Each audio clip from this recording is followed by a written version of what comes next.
Now I want to ask you something. Do you follow the sunnah that when you eat food that either you have to lick your fingers or have your friend lick your fingers? That's the sunnah, something that Prophet Muhammad used to do. So Prophet Muhammad, your prophet, used to have someone lick his fingers or he'd lick the fingers after he ate the food, right?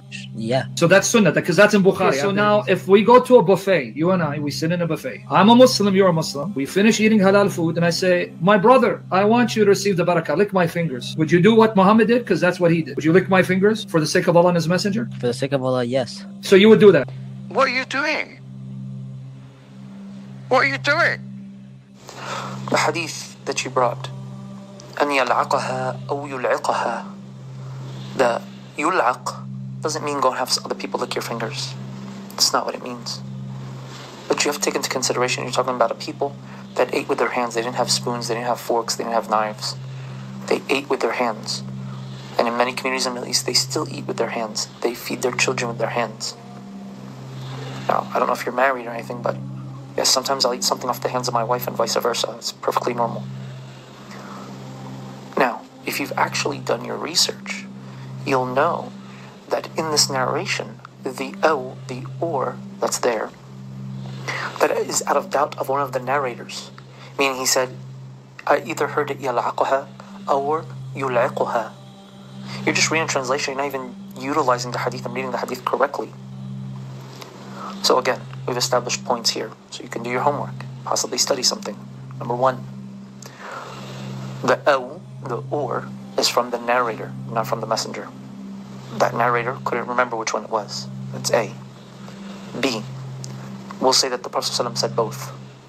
That's perfectly normal for a society that eats with their hands. Does this mean you go around having people lick your fingers? No.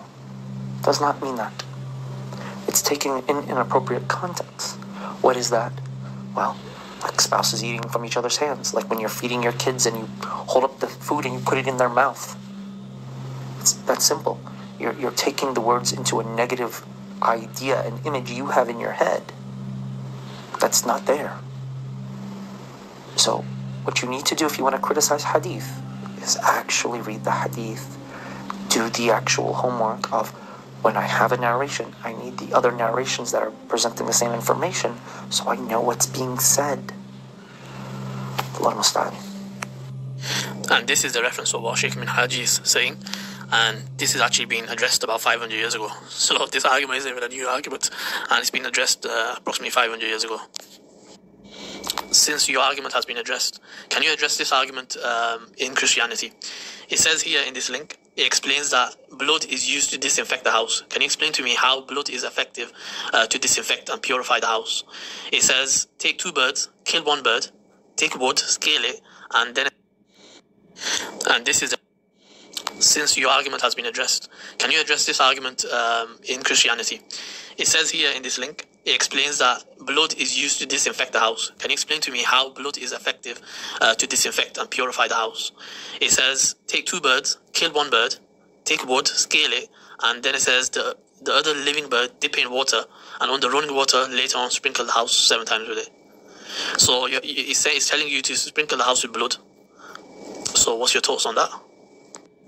And this is your God saying this. You can read the full chapter. And there's plenty more where that came from. يا ربي يا ربي إني أسألك العفو